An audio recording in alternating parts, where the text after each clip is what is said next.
Chris, your father just looked me dead in the eye and threatened to write a tell-all book. Oh.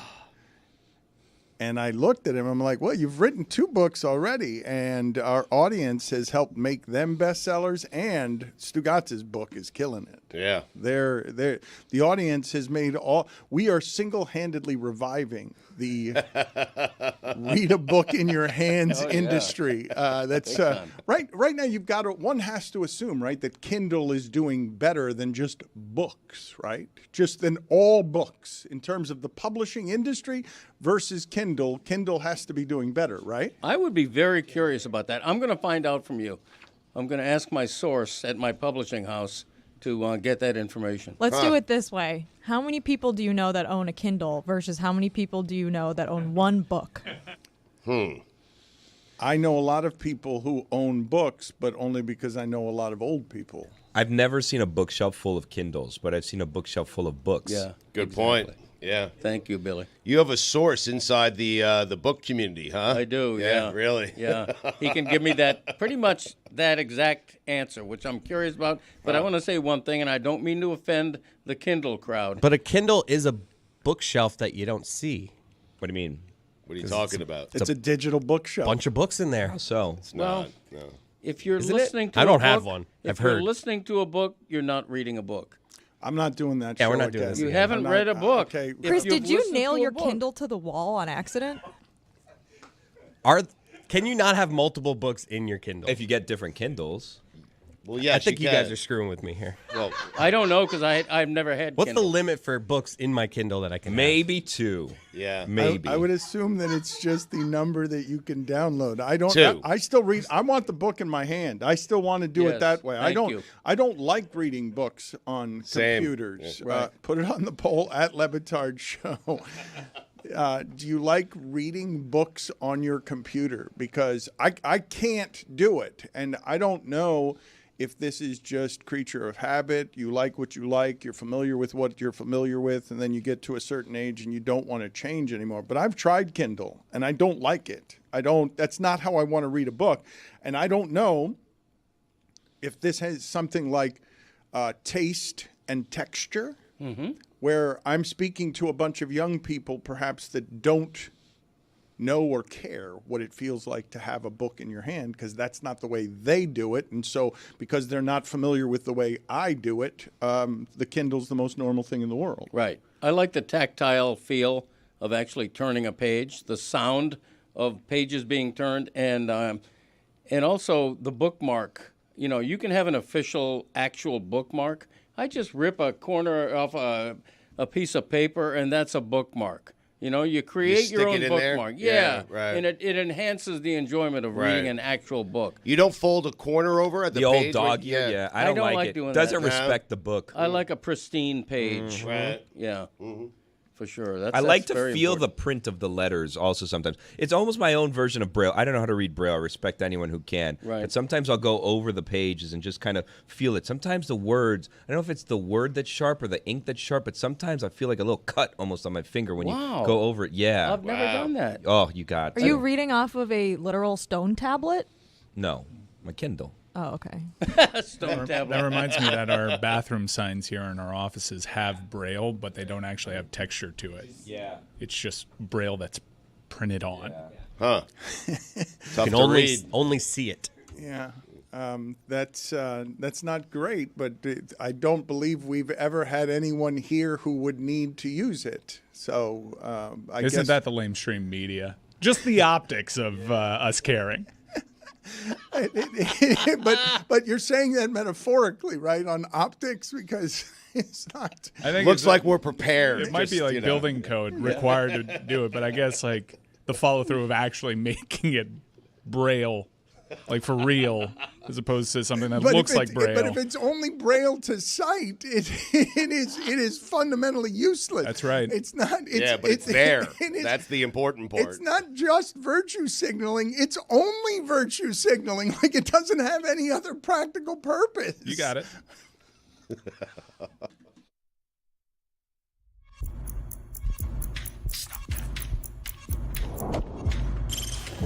Stop that. Stop that. Stop that. Yeah, I hear him chat to the noise. Move too quick, can't stop for the talking. I hear him chat with the walking. Just too sharp with the prize. White girls better tell me I'm awesome. Yeah, hot like fire on the pan. If you wanna touch my please use caution. Cold like 0 degrees. I'm out the cage, gotta let out the beast. Revolutionary, gotta let out the streets. Locked in a cage, I'ma let out the sheets. You can't go one more, forget my peace. You take the west, I'll take on the east. I'ma put him in the cage, never let out the. I hear him chat to the noise. Move too quick, can't stop for the talking. I hear him chat with the prize. Not so tough, but mans keep walking. Yeah, just too sharp with the prize. White girls better tell me I'm awesome. Yeah, hot like fire on the pan. If you wanna touch me, please use caution. Stop that. Stop that. Stop that. I don't know how much we have left like this in sports now that Nick Saban has left Alabama and Floyd Mayweather is no longer fighting. But tuning in to watch a team lose and tuning in to a game that you don't care about at all because you're assuming that Cooper Rush can't do anything, but you do enjoy laughing at the disgraced brand of the Dallas Cowboys that now is at the bottom of a division with a team that just benched its quarterback for financial reasons more than football reasons. And we're going back to Tommy DeVito. This is not what Jerry Jones had in mind when he said they were all in on this season. But people are talking about his team, Dad, and he cares about that deeply. Yep. Yeah. They're talking about his team, but they're talking about his team in the worst ways. And now we will go back to the conversation of should the old man be in charge? Because his fingerprints are all over that, and his ego is all over everything there more, and they're broken. And it's not just that they're physically broken at quarterback. We've been questioning that team plenty before they gave that quarterback the money. So now what? Because the Dallas Cowboys season is over. They exist last night on primetime television only for us to laugh at them. They have now lost. I told you this before. It had never happened in the history of the sport. Down 20 plus 5 straight home games. Now it's 6. Like, you don't see anything this bad in that sport. It's the Cowboys and it's Jacksonville. Like, Right. And it's not even the Panthers anymore this way, where it's like, oh, you're playing at home and you can't come from within 20 at home. Like, you don't have a chance against real football teams. When you ask what's next, they're a year removed from being 12-5. So whether or not you think Jerry should give up power of that team and decision-making power and overseeing everything, he's not going to do it. So what's the point of having that conversation? They are a year removed, with Jerry doing it, from being 12-5. When you say what's next, Jerry's going to have to change the way, his approach to hiring head coaches. Like, he's tried it with Mike McCarthy. He's tried it with puppets. Now be the puppet.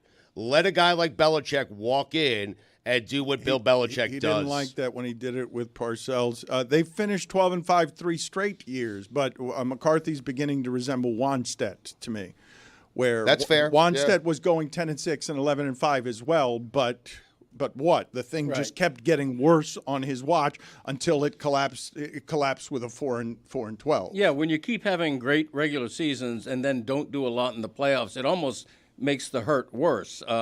The only asterisk on behalf of Mike McCarthy is that his starting quarterback is lost for half the season, which is not nothing.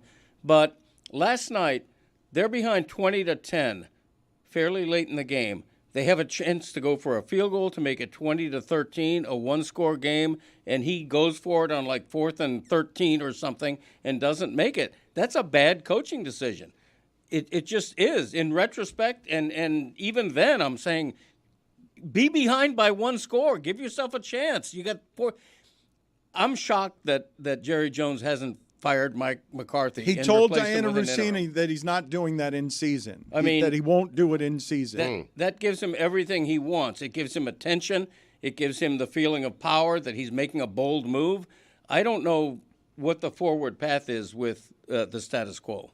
He should fire his structural engineer first because there's pieces of metal falling off the ceiling. Yeah, that was a lot of people making the jokes about the roof falling in, right? Because that looked like it could have been much worse than it actually was. Just a piece of metal falling from the sky. And then there was a second one that they had to bolt down on the catwalk before the game could start because they were afraid that one was going to fall.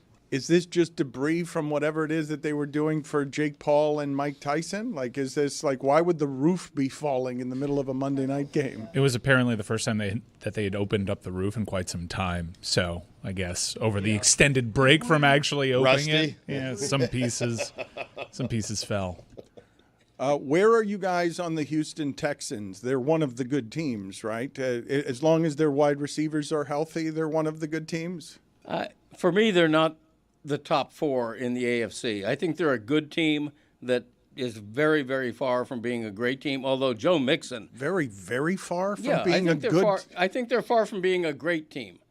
I don't think they're Baltimore. I don't think they're Kansas City. Do they have the same record as Baltimore right now? They made it to the divisional round last year. It could be. I don't think they're very far. Maybe I'm more bullish than them, but I think them with their full complement of receivers. I know Diggs is injured now too, but Nico Collins does make a difference. Yeah, he does. He's a big really difference. Good. Yeah, both teams are 7-4, Dan. Yeah, he's really good. And Joe Mixon, to me, has been the difference in that offense. He is reinvented. He's having his best season at like age 28, which is ancient for a running back.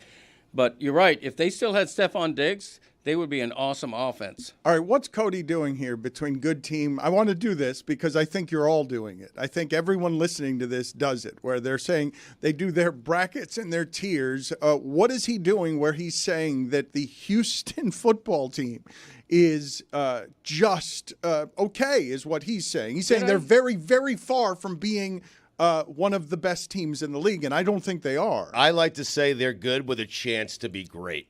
That's what I like to say. They're good. There's no doubt that they're good. They have a chance to be great if everyone's healthy. I think they're second-tier good in the AFC in a category with the Los Angeles Chargers. I don't think they're Baltimore and Kansas City.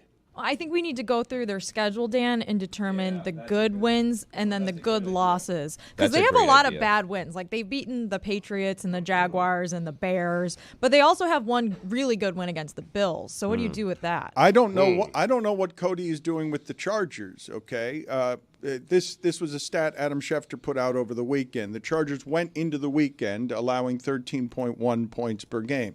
It is the the second time in 20 years that a first-time coach has had the lowest point total on defense. The other time that it happened was when Harbaugh also was with the 49ers in 2011 or 2014.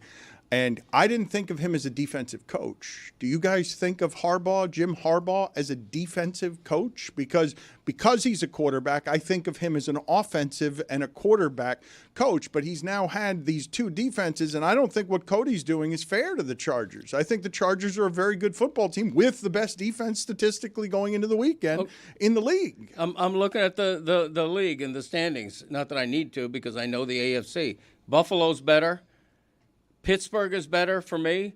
Baltimore is better, and Kansas City is better. I think any of those 4 teams would be favored over Houston on a neutral field. Jim Harbaugh came into the league as a guy reputed to do really well with quarterbacks. He had Josh Johnson in San Diego when he was in the college ranks ascending. Then he had Andrew Luck, and then what he did with Colin Kaepernick. So that became his identity a little bit. But then in college, he showed you the type of football that he wants to play, which is very complimentary of a hard-nosed defensive style. The Chargers also have a better record because they already had the bye, so they're 7-3 as opposed to 7-4. Right. But you do have to factor in the conference. I think that's fair. The AFC is a much more difficult conference. If the Chargers were playing in the NFC, I think a lot of people would feel like they have a much better chance of making a deep run in the playoffs. I'm a big Texans guy, though, to put a bow on it. Will Anderson being in and out of the lineup, I think defensively they have enough pieces. I really highly rate their head coach and his ability to scheme on the defensive side of the ball. And they have offensively a ton of weapons. When they have a full complement or close to a full complement of those weapons, I think they're as threatening as anyone inside that conference to pluck one of those guys that you consider tier one. Mm-hmm. When they don't, though, C.J. Stroud has proven he right now can't get them past it without all of his weapons. That is true, but it's been a season and a half, so give him a minute. We've changed the way. We're not writing him off. It's just C.J. Stroud has regressed slightly his sophomore season, and he's shown that without all of his weapons healthy, he struggles a little bit. There is no question about that. He has not been the sensation this year, the first half of the season, that he was last year. But I just caution everybody about how we're doing some of these measurements on these quarterbacks more quickly than we have ever done them, so that Anthony Richardson has played like 9 games and we're already like 9 games total, college, pro, everything. And we're yanking him in and out and making assessments very quickly on this stuff. C.J. Stroud was the sensation of last season, raises the expectations, and as soon as his people get hurt, now Cody's saying they're very, very far from being a good team when they've got the same record as Baltimore.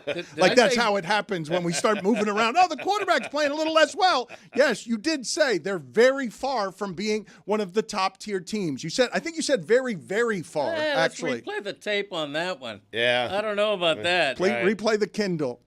He said they're good, not great, which is not crazy. I mean, everyone can't be great. I think they're good, not great. They're second tier to me. Okay, the thing that I find interesting about how it is that we do these evaluations is if you're willing to concede to me that a team in this sport is one of the good ones, one of the 10 you think are good, then they're close. Okay, that's fair. Well, because, I mean, all you got to do is end up winning small sample size games, and next thing you know, you can be one of these teams that, Eli Manning's its way into a Super Bowl. I'm just saying, for me, Houston is not a great team. I think Denver would have a great chance against Houston.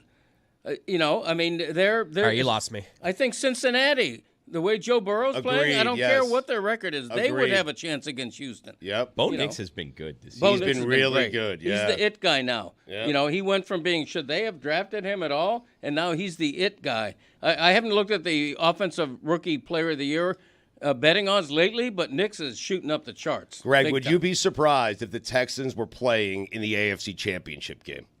I would. But how?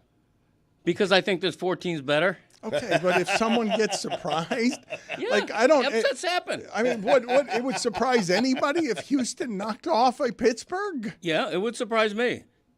Okay. Huh. I mean, but they'd have to knock off a Pittsburgh and a Buffalo. That's, I think, what surprises Greg, is they'd have to go through 2 good teams to get to the AFC Championship. They beat Buffalo already. I mean, do you guys agree with the assessment that if you're one of the top 10 teams, you're close?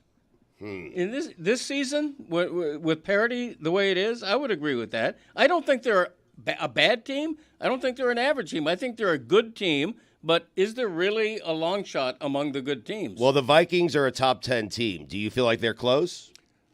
See, I don't think the Vikings have any real I agree. shot at Yeah. I don't like their quarterback, and I've told you I don't like their quarterback, and I don't like any of the teams who don't have a good quarterback to win a bunch of playoff games and playoff games on the road and then win the Super Bowl. What I'd like to see is Lamar Jackson get to the Super Bowl so he can have the comfort of playing against an NFC team, because the teams that he plays against a lot, like Pittsburgh, he does not play against well, right, and he ravages everybody in the NFC. He could get the Lions, though. I mean, I think we're coming down too hard on to see that game. Yeah. I think we're coming down too hard on Greg for saying that they're a tier 2 team in his AFC.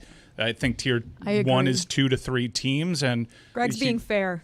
Houston's right there among those upper level tier 2 teams. But to get to an AFC championship game, assuming they win their division, all they have to do is win 1 road game against the likes of a Pittsburgh or a Kansas City. And I think the AFC has shown you, even Kansas City is as good as they've been. They're in tight games. If you play Lamar Jackson in the playoffs, as Houston did last year, that can be close, as Lamar has shown throughout his playoffs. So I don't think it's outside the realm of possibility at all. The question is, if the Texans are in tier 2, are the Dolphins also in tier 2, Greg? Because are you putting them in tier 3? Yeah, now? They're in tier 3. Okay. Even though they're about to be 6 and 7, yeah. right? If they 5 and 6, they're going to beat New England. If they win Thanksgiving night in 6. Green Bay, so they're the sneaky tier 2 team. I like it. Everybody's I Sneaky tier 2. can't believe what I just saw. Sneaky. It was out of the corner of my eye, right? It's Billy and Stugotz, and it's a bit like whack-a-mole. It's like, oh, tier talk?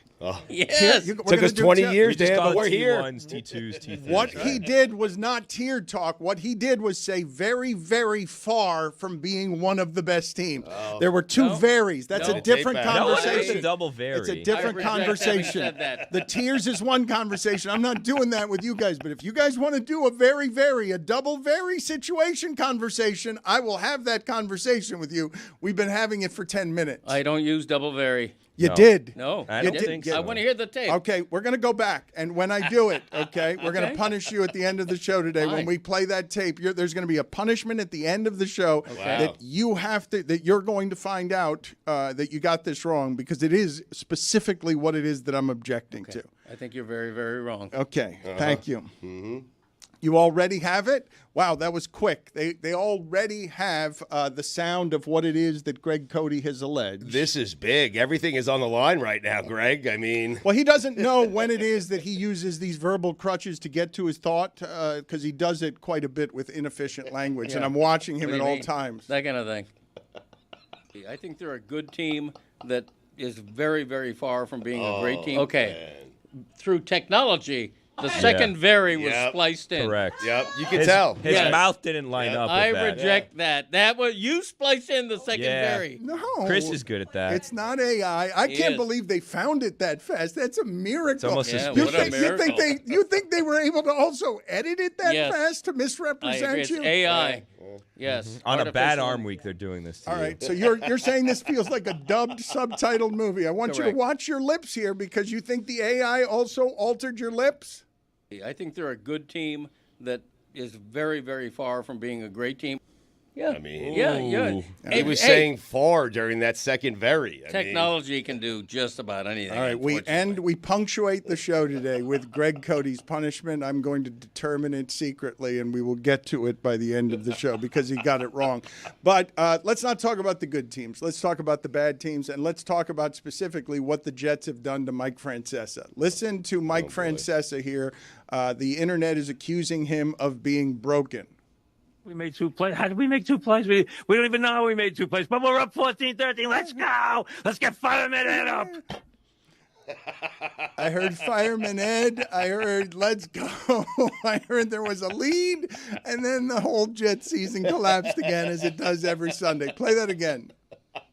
We made 2 plays. How did we make 2 plays? We don't even know how we made 2 plays, but we're up 14-13. Let's go. Let's get Fireman Ed up. He still got it. I mean... It doesn't feel right to me. I don't know the correct way to do this, to end your career, but I thought he was retiring, and it doesn't feel right to me to watch him shouting into a microphone after a Jets game by himself, and it doesn't seem like he's in a radio studio. I don't know if that might be in his house. It probably is in his house. I think he does a daily podcast. He does do a daily podcast, but he should have a better ending, you're saying? There's something about, well, he already retired. This happened, we just saw this happen in the Yankee booth in his 80s, where once you retire at a certain age, it's what Bobby Bowden said. There's only one major event where people gather after that for you. So you stare at your retirement after a lifetime creature that talks 6.5 hours a day on the radio. And then you go into retirement and it sounds awfully quiet, and you have to come back to hear the sound of your own voice. Well, he loves that. Well, but he retired, so at one point he was done with it, right? And like, they love sports. Both those guys love sports. There are any number of people who have been in this business for a long time who do not love sports. So you see the enthusiasm that's genuine on Russo anytime you hear him talk, when you hear him on First Take. But there's something about seeing Francesa. That's a legend right there. Yeah. No doubt. And it feels like you're listening to him from a bus terminal, and it just it doesn't feel right to me. And I know that sounds judgy, but that guy's had a monster career, and so it just I don't know where he is physically doing that, but it doesn't seem like it's a studio. It seems like it might be in his home, and so It does feel judgy, though, right? I shouldn't be doing that. But it makes me actually a little bit sad. Yeah, I think this is a real bad look for you. Yeah, Mike is 60-something years old. He is doing it from his house on most occasions. I think Mike has it figured out. He comes on, he gives 30 minutes of hot takes about New York sports. He gets paid a lot of money to do the podcast, and then he goes golfing. I mean, that's his day. Get your money, legend. Yeah, What good you for do him. at the final third of your illustrious career is your business, and I'm sure you have your fans. And if you have a studio in your home, more power to you. I do sort of mourn the death of impartiality, or even the pretense of impartiality, because the one thing I heard there most was our Jets and we're this, we're. It's fine. He can be a Jets fan. Stugotz is a Jets fan. He's actually not a Jets fan. I think he just has 25 years of covering the Jets, and he's frustrated by the Jets because they make the same mistakes, a calamity of errors every single year. I'm curious why you're lobbing that at him. You're famously like a Dolphins fan. You root for your home teams. No, that's not true. No. He does it in the shadows. It's well known that I grew up a Dolphins fan. Yeah. Okay. Okay, but I don't refer to the Dolphins as we. On air, in print, I certainly don't. Le Batard might disagree. I try not to come off as a homer. I try to come off as someone who looks at the team fairly. Okay. With an impartial vantage. I don't think this is the one criticism of you I've never understood, the homerism, the Greg is only rooting for the Dolphins. You tried to trade away the franchise's greatest player ever. What homer on earth would do that? That's fair. Billy's got it right. That was a direct hit, Billy. Thank you. There All right, go. so I will make the argument on the other side, because while Greg Cody doesn't say we when talking about the Dolphins, although his son does, and while Greg Cody aspires to objectivity, I know that every Sunday and Monday that the Dolphins happen to play since the beginning of time, he thinks they're going to win, and he wants them to win. So he's wearing this cloak of objectivity. Greg, Wrong. It is not wrong to say that you almost always pick them to win, almost always think they're going to win, and you're always rooting for them to win. The first two, I would have to look up the numbers on that. Certainly, I haven't picked them to win every game this year. But for you to say I'm rooting for them to win is flatly wrong. I'm not. My wife is. You're Somebody else in this abstaining. room might be. You're eating chips and drinking Miller Lite, and you're abstaining from having an interest when watching in the game who wins? That's what you're claiming here on air. You're going to stare at us and lie and say that you are actually watching objectively. Yeah, and you're lying by suggesting otherwise. And believe it or not, you may disagree. I know more about what I'm feeling and thinking than you do. Let's talk to your mom about this, Chris, because she knows Good. more than both of us. I invite that. Wow, man. I think you guys are playing with fire. I've seen You these really things are. go sideways with Greg. Like you're Yeah. calling into question his integrity as a journalist, Yeah. and he's going to start taking this personally. I take it personally already. He's playing on the back end of a back-to-back on a bad arm week. Yep. I think Thank you you. should Leave the probably man alone. just Started with the AI stuff with his mouth. going down a direction that you're not going to be able to come back from, pal. You know what I do root for? I root for what I think would be a column I want to write. Okay. Them winning.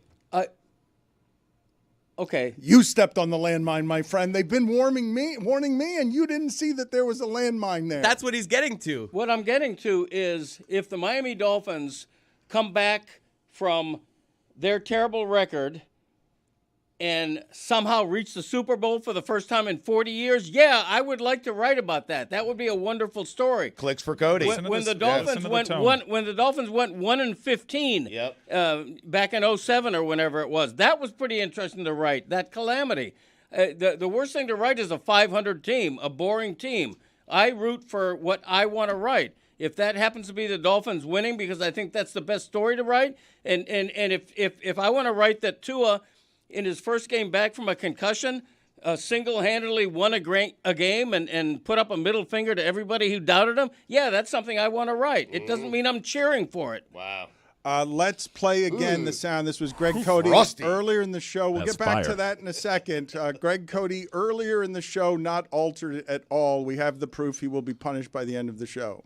I think they're a good team that is very, very, very, very, very far from being a great team.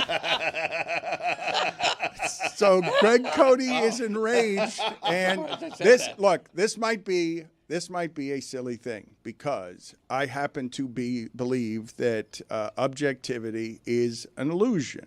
It's not a thing that humans can actually be. It's only a thing they can aspire to be. I agree with you. And so that's what your father's doing. He wants the Dolphins to win and has to hide it somewhere. From himself, from everybody. He wants them to win. He's wanted them to win since he was a kid. You don't actually put that away anywhere. You just try to write about him fairly.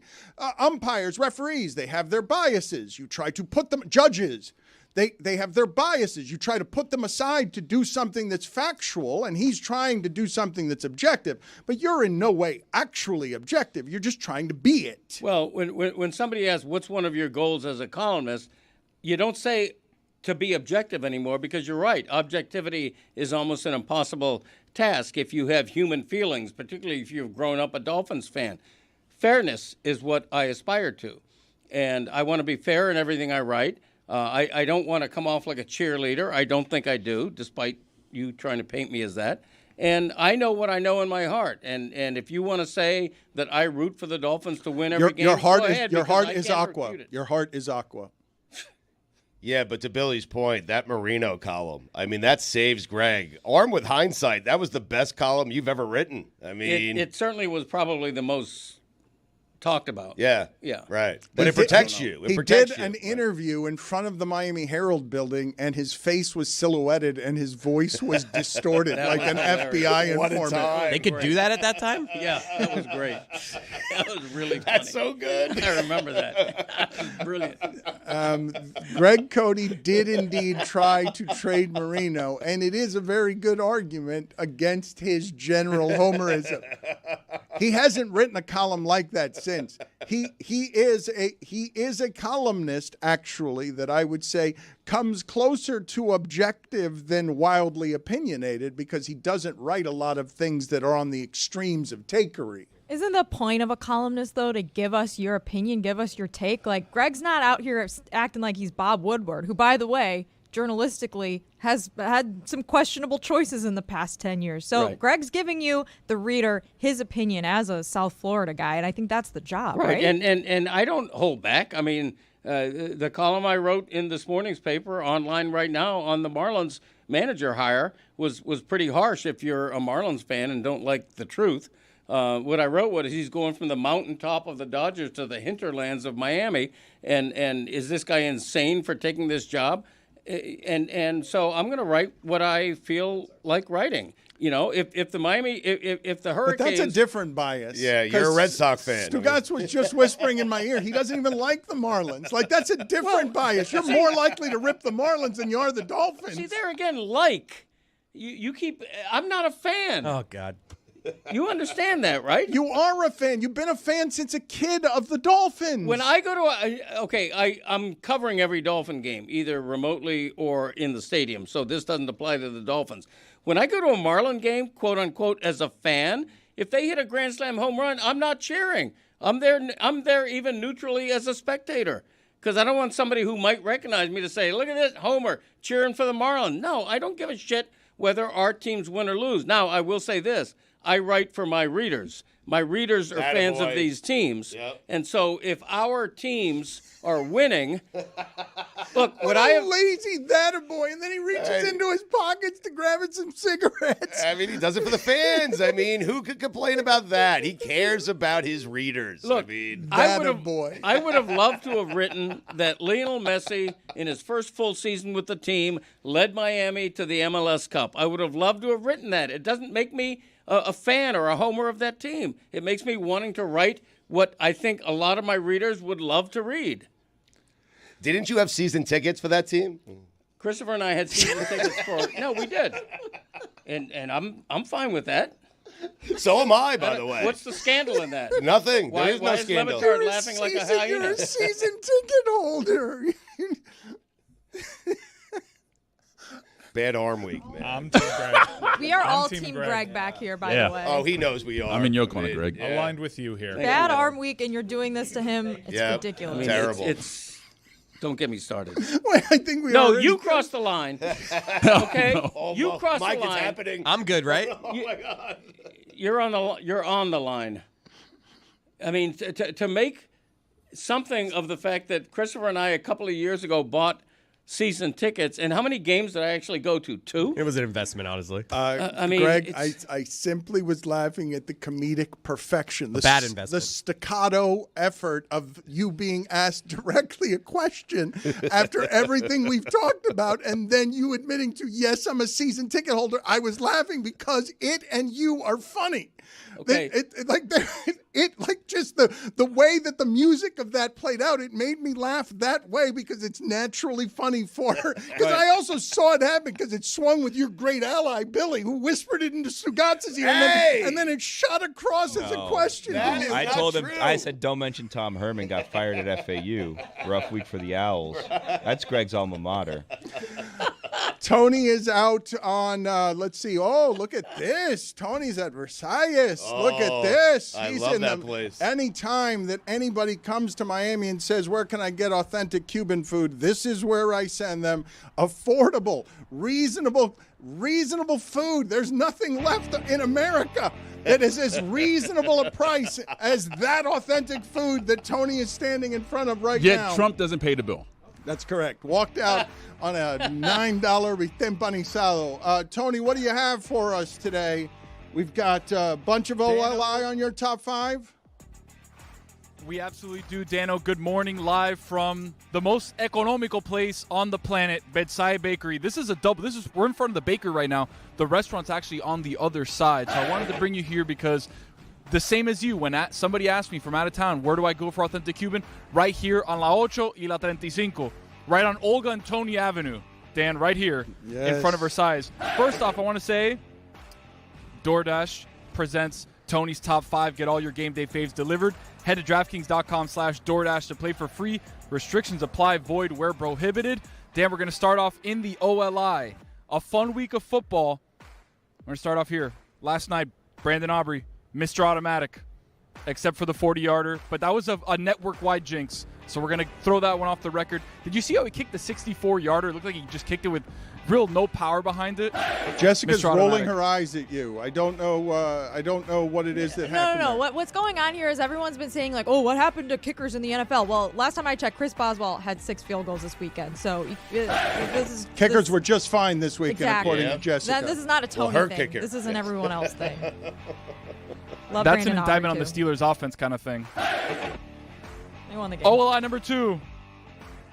Yes, they did. O-line number 2. Brock Bowers is the best weapon at tight end, not named Taysom Hill. Dan, Taysom Hill's lined up at quarterback, at fullback, at running back, at tight end, at wide receiver, at quarterback. Mr. Do-It-All. Seems fun to be him on a Sunday like that, except for the interception. Once a year. Yeah. But the interception was a bomb. He threw it 65 yards, you know? Even that was fun. It is what it is. Yeah. All right, starting off, it was fun. When you're supposed to look out and drop instead of running for a 75-yard touchdown, but you say, no, it's my turn, and you run for a 75-yard touchdown, I like that. All right, starting off at number 5. Is Bo Nix turning the corner? Okay, we're doing this officially as a show today. Wow. Put it on the poll, Juju. No. Bo Nix, it guy? He's turning the corner, Dan. Last week I told you, look out for Bo Nix. Comes out, has a 4-touchdown game against Atlanta. Starting to turn the corner on being a quarterback that was, to a quarterback that's being, intriguing. Bo Nix. Oh, he's made the jump from. Exactly. Thank you, Stugotz. How is the jump? The jump he's is turning the corner. It's like a corner turn. Like he's about here, but then it's like here. Right. So like that's where that game was. Instead of like here, it's here. So it's a quick turn of the corner. But what are the street addresses? And.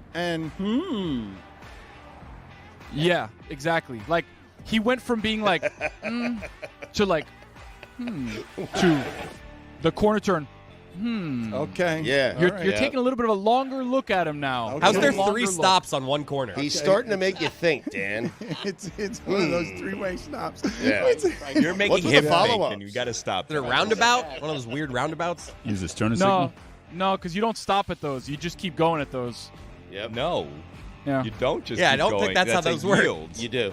I think in France you do. I think you just keep going in France. That is France. Thank you. Yeah. We're at Versailles. Very close, by the way. Nah, very, very Number close. 4. very, very close. Oh, there's one in France. That's Very, what he very, meant. very, very, very, very close. Number 4, nobody does a TCB game like Dan Campbell and the Lions. Nobody. That's a new What's a thing. TCB game, Dan? I don't know. Take care of your business. Taking care of business. I put a Y Attaboy, in there. Dan. You made it a yogurt store. TCYB. That's a fine. I mean, Yeah. It's a TCB game. Take care of business. That's what we do for the Lions at Dan Campbell. Nobody does it better. Number 3, I'm starting to feel bad for Joe Burrow at this point. Really? Yeah. I have a couple of stats here. I don't know. I wasn't listening yesterday. I don't know if you guys mentioned these. 2 little back-to-back Joe Burrow stats for you. Not by Mr. Civ, by the way. These are authenticated and real. Not like Mr. Civ, who confused me and Aaron Rodgers. All right. Joe Burrow has lost 3 games this season in which he has had 3 touchdown passes, 300 yards or more, and 0 interceptions. The most such losses in a season in the Super Bowl era. crazy. If he could undo it, Nobody has been better and lost. Do you think he'd not bleach his hair? He's playing well. It's not his fault. Another little stat here for you quickly. Joe Burrow in the Bengals, 7 losses this year. He's completed 67% of his passes for 2,200 yards, 18 touchdowns, 2 picks.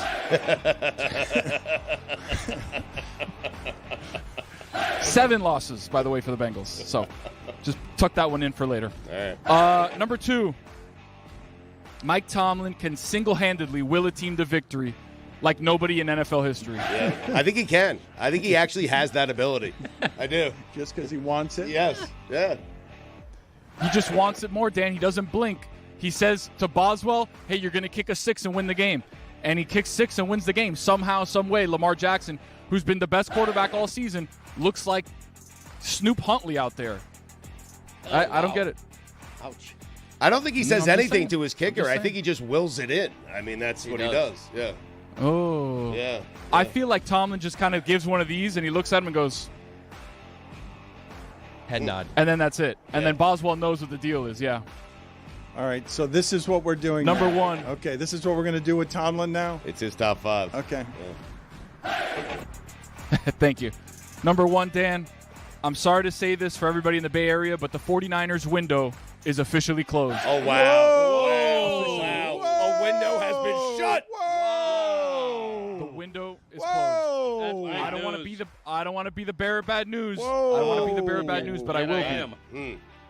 Wow. Yet I am. Exactly right, Greg Cody, who is Thank not you. a homer, by the way. Thank you. Objective journalist. Appreciate that. The more important point is you have injuries. You have a quarterback that you're going to have to pay coming up soon. There's a lot of things that are not going well for the 49ers. You're last in the division right now. You let Geno Smith walk in for a 13-yard touchdown to win the game. It's over. The window's closed. There's too many good teams in the NFC for you to recover from being 5-5. It's over. And I'm fully expecting them to go 7 straight games and win them all and then win the Super Bowl after I say this, by the way. It is what we're all rooting for. Thank you, Tony. This is, we interrupted Greg Cody in what was the most indignant sports media rant objecting to being a homer since Bo Bach was on the air in Atlanta and was spouting while shaking a bottle of pills at us because he was objecting to how somebody had called him a homer. And he's not even a journalist like you. He's just a sports radio guy, although he does have a newsletter. I mean, you don't know anything about what you're talking about, and you have the nerve to call up here and say to me that we're trying to upsell the Falcons to you? Sir, you're not a Falcon fan. You haven't been. And if you have been, you don't know what you're looking at. Stop being a homer, Bo. Get out of my I'm the last one who's a homer. Don't you ever call me a homer. Who the hell do you think has been saying the truth since 1973 on Atlanta radio? Who?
during the break an indignant Greg Cody when I was saying, I'm going to call Earleen. I'm going to call her. He's like, do it. Go ahead. I look forward to it. And I'm like, last time you did this on your podcast, next thing you know, you're losing something about your shit hygiene in the bathroom. You thought it was going to go one way with Earleen, and it ended up going another way.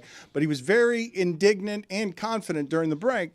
And then his wife's lovely face comes up on the television in here, and he blurted like this. I'm not even kidding you. Oh, no. Because that's what he says whenever he sees me. That's what he says. Well, because you're a trained assassin whose job it is to bury him, and he knows it. That's correct. And all I want is factual answers to my questions. So the first question I would ask you, Earleen, is yes or no, your husband is a fan of the Dolphins? Yes. He's so mad at me right now. Yes. I don't think we have any more questions. I have plenty of questions. She knows I grew up a Dolphins fan. What is she supposed to say to that question? Tell us, let's lighten the mood a little bit. Tell us about your husband's bad arm week. Oh, yeah, it's Charlie's fault. But my favorite part is when I explained to him that blood thinners do that to everyone. He said, well, maybe I'll just stop taking that pill. And I'm like, that's not really the solution, I don't think. Your husband yesterday identified as a hypochondriac. And me and your son were like, no, you hate asking and going to see doctors. Like, we have to push you. Well, he rejects whatever they say. He wants to have his own best idea.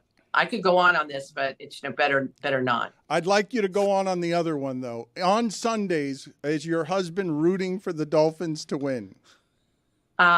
He's always rooting for his pick above all else. Thank you. But he does have a warm and fuzzy part about the Dolphins more than he has any other team. Of course I do. That does not indict me. What's wrong I grew with that? up There's down nothing wrong here. with that. I had a Dolphin pennant back when pennants were cloth and people had pennants on their wall. I had a Dolphins pennant when I was 8 years old. Yep. His readers want that. Do you think that your husband is objective when it comes to the Miami Dolphins? Yes, I do. All right. There you go. He is not a homer. You do not fan. You do not believe him to be a homer. She was playing ball there. Oh, no, he's a homer. Thank you, Earleen. No, I want to ask her something. Okay, all right. I want to ask her something. This is not going to go well. Okay. I don't. It's your witness. I don't travel I feel like I gave you a lot of points there. No, think you I was didn't. very You took helpful. points away. Yeah. I want to ask you a question. No. Okay, I don't travel much anymore. When the Dolphins are on the road and I'm watching the game at home and writing a column off it, do you hear me cheering for the Dolphins? No, you're not cheering. You got your little notebook and you're writing crap down. Thank you. But on the inside, perhaps you are. No, quietly, while you write crap down, while you wear the cloak of writing crap down, quietly, you're happy when Tua throws a touchdown. I do have a cloak of writing things down. Do you have anything else to I have a ask your cloak. wife? So she's got a very busy job. She's got things to do. No, she's betrayed me enough. Let her go. Earleen, thank you. Always good catching up with you. Always nice seeing you.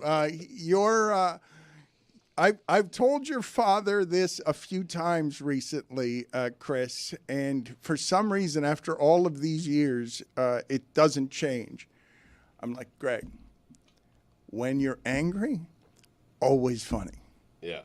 Oh, when you're legitimately angry at us because everyone knows that we love you and you love us, always funny. But he wants to storm out of the room right now because his wife betrayed him, and he's going to have a stern talking to when she gets home. There's either going to be a talking to or a sternly worded letter because he might write it down. He's mad right now. A sternly written letter? That's funny. To his I'm wife. actually penning a letter to my wife. How dare you? No, I'm much less mad at her than I am at you for simply, putting words in my mouth and saying I cheer for the Dolphins to win when I don't. You are questioning something that is very important to Greg Cody. It's his journalistic credibility. Right, which Mike understands, and others perhaps do, but Le Batard doesn't. And it's that everything. surprises and disappoints. Well, Greg, the only thing I would say is in 2024, it's okay. You could be a columnist for the Herald and still root for the Dolphins. No one cares. Right. No one cares. Yeah, but I do. Okay. That's all that matters. Well, he cares, though, and he's got it wrong. His appraisal's wrong, according to his wife. She does not. First of all, she didn't say that I cheer for the Dolphins, which I don't. Well, but you're making some sort of weird distinction that I didn't say. I said that you want them to win, not that you're making a lot of noise celebrating them and roaring with like applause and standing ovations, that you just want them to win. Right, and you're flatly wrong. You're okay, but your wife says I'm not. No, she's wrong too. What's happening here? It's not enough that you're ruining this man's career. Now you're trying to end his marriage. Yeah, don't do that. Let me tell you something I do that could also be misconstrued by you, and certainly would be. Okay, when I'm leaving, I'm leaving Dolphin Stadium after last Sunday's game, telling her I'm walking to my car, I'll be home in a half hour, whatever. The first thing, after the Dolphins win, I usually say to her some bullshit like, how about those Dolphins, huh? Why? Because I know she's a Dolphin fan. Right. Because I know her day was made brighter by them winning. I don't give a shit. Okay? I don't. Particularly in the midst of this season. Right. Okay, now, if I am rooting for my own interest, if I have written, hey, don't count them out yet, they're going to win these next 3 games and get right back in the playoff race, and they win the second of those 3 games, makes me look decent. So, yeah, in that respect, I'm glad they won because I'm rooting for what I wrote. You're rooting for yourself to be right. Yes, right. Exactly. And so in that respect, I'm rooting for the best column to write, which is I told you don't count out the Dolphins. This coming week, though, I mean, Drake May really finding his own. Imagine him getting a win within the division. That'd be a good story to write. Yeah, they won't, though. They're going to beat New England. Drake May, when you say he's finding his own, Billy, what does that mean? Finding his own? He's coming around. Something, time will tell. Something you're throwing out there. He's been pretty good. Finding his own players downfield to throw to instead of the other team. He's making that turn that Tony was talking about. Okay, yeah, he's finding his own. You, Greg Cody, are somebody who spent all of last year telling us that the Dolphins were going to win the Super Bowl. Yes. Yeah. Yeah. And am I supposed to feel bad when they had the best offense in the NFL? Good enough to score 70 points in one game. Good enough for Tyreek Hill to make a run at 2,000 yards. Good enough for Tua to have to make the Pro Bowl. Good enough to have Raheem Mostert rush for 21 touchdowns. Yeah, I thought they were pretty damn good. Doesn't sound like a homer at all. It sounds like somebody who follows the Dolphins very, very closely. Yeah. Wrote the book on the Dolphins, some did. say. Yeah. One of them. All right, so I out of stock, by the way. Really? Yeah. Wow. You've written more books than fit on a Kindle. How about that? Billy, would you do me the favor, please, of calling up Greg Cody's column here today on new Marlins manager Clayton McCullough? Because I'd like to just have you read portions of his column that you probably haven't already read, because he's still out here grinding, writing about your team, the Marlins. My he's team. Still, yes, I that's root your for the team. best story. I will say this about Greg Cody, that he was here for 2 hours after the show yesterday prepping for that interview. So that is a good job by Greg. He cares about his listeners and his readers. I do. Yes. He was here working because it's close to the stadium, and he didn't want to drive back to Fort Lauderdale and come back up. I can't read it. There's a paywall. And I support Greg, just not That's financially. not supporting Greg, and that is look at how disappointed. No, he let me is. see if I can access it and forward it to Yeah, Bill. That's promo code? embarrassing. Surely, Winging the mic away from you. surely we have a subscription to the Miami Herald here. Surely. Oh, wait, We I do. just pushed the X and I think I bypassed Yes, it. Hold on a second. That easy? I don't know Wow. who their webmaster is, but that's No not wonder how the that should business is work. tanking. I promise you that somewhere at Meadowlark there is a Miami Herald subscription. That'd be great. Thank you for your support. You got to update this headshot. Chris Cody and I were told by you yesterday that you intended, among other things, to go at Marlins fans, and I did not read that in today's No, column. I didn't. That's there's too much to get into one column. Perhaps that's for my opening day column. I'm not sure. We'll see how that goes. Okay, you're going to embargo it. Greg Cody was arguing that the few fans the Marlins do have need to start doing things actively to show their displeasure with the team, to pressure the team to do more than it is presently doing. So don't go to the games. Well, the displeasure of fans shows in the empty seats. Right. It shows that 2/3 of the seats, on average, are unoccupied. That's fans protesting. But if I were a Marlins fan, I would go to a game. I would make myself heard. I would wear a paper bag on my head. I would carry a sign that said, "Hey, Bruce Sherman, how about spending money to compete with the teams in the division that are among the biggest spenders in the league?" Very long sign. It's a very long sign. Hard to read. It's a wordy. lot of words. Yeah. Yeah, it'd be pretty wordy. You're right. It'd have to be small A letters. Nobody could see tapestry it. from left field to right field. You The whole paragraph. Ridiculous. Maybe we go shirtless and we write each letter on someone's stomach and we get like Yeah, there you go. There'd be more plenty of people, empty seats. hundreds of people. Yeah, there'd be plenty of seats for that. We could do it. Attendance record there. Billy, have you found the juiciest parts? I'm by paragraph 2. I'm a slow reader. Okay, the juiciest parts. What was the proudest part of your column today for you when you typed it up? The beginning, the middle, or the end? I would stand by whatever the first 5 paragraphs. Okay. It's not going to take a quiz. All right, so you stand by your writing in the Miami Herald today. Well, I'm looking at it now. I don't memorize everything. He questioned his sanity in the second paragraph, and then said, "I'm not questioning it, though." Mm-hmm. That's well done, by the way. Thank you. Yeah. Can you do this as an audiobook, as a little bit of like read it for us? A little bit of I Kindle, can read it. I don't care. A little Kindle ish. You want me to? Yes, please. Welcome to Miami, Clayton McCullough. We're about 2,340 miles southeast of L.A., down here in the baseball hinterlands. You've left the safety of your job as first base coach of the World Series champion Dodgers, left the very mountaintop of your sport to climb down to manage the Marlins. Some might question your sanity for this move. Not me. I say you deserve credit for bravery, perhaps even a medal. I wish you all of the luck you will need. You come from an L.A. market where Dodgers led MLB in attendance last year, averaging 48,000 fans per game. You come to a Miami market whose Marlins struggled to even sell out opening day and who finished 29th of 30 with an average gate of 13,000. Bright side, outdrew the A's, who have been alienating Oakland for years, itching to leave.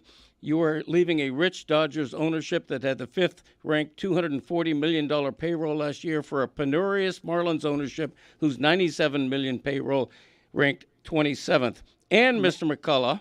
May I slow you down just because you sound like you're going very fast. You're getting a little winded. It's a very good column, by the way. Yeah. Yes. So they're going from the best team in the sport to one of the worst. Right.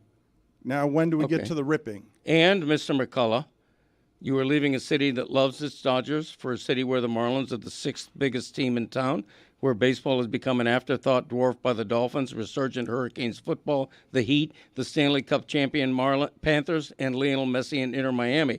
Love a challenge, Clayton? You got one. And I go from there. I didn't realize that was so. He had me counting on my fingers right now. They are the 6th most relevant team in town. That caught me off guard just hearing it like that, and he's not wrong in any way. That is such a good job by you, Greg, because you say that some might question your sanity, but I'm not one of them. I call you brave. I don't know. I've been to men's and women's hoops games in the last couple of years, and I've been to Cyclones games. Oh, wow. I would probably put the vibes, energy, and attendance of those 3 teams over the Marlins, too. Wow. I think the argument, women's basketball doesn't draw very well, There were a lot of people at the Notre Dame Miami game that I went to. Okay. And it was like Mike, the day after Christmas, correct too. me if I'm wrong. We got FIU tonight. Okay. All right. The conference games get good attendance, right, Mike? The conference games get all right. They're still growing. Hey, number 5 recruiting class, top 5 recruiting class in the nation. Coach Trish. I think Haley Cavender, this is a shocking take, is the greatest passer in the history of that program, men's or women's. Whoa. That's a little crazy. Rick Barry? Rick Barry. You're forgetting the Rick Barry days. Yeah. How dare you? I wasn't there in attendance to watch Rick Barry command the court, but I don't think he had the same court vision. How about Barry Larkin's kid? I mean, Shane Larkin. Shane Larkin. Yes. No, I did this in my Canes group chat just to see if I could get a rise out of folks and see what kind of names they would come back at me with, which did make me laugh. I would say Angel Rodriguez. Okay, you're in the class. Okay, you have a case against it, but I think Haley's court vision's unbelievable. She's really developed developed as a player. She had a 30-point game against Florida on the road. The Cavender twins are actually really damn good. Haley was good the last go-around, but they've improved from that year off playing the sport. And Miami basketball's got a shot to build on the momentum of that Elite Eight. They unjustly missed the tournament last year.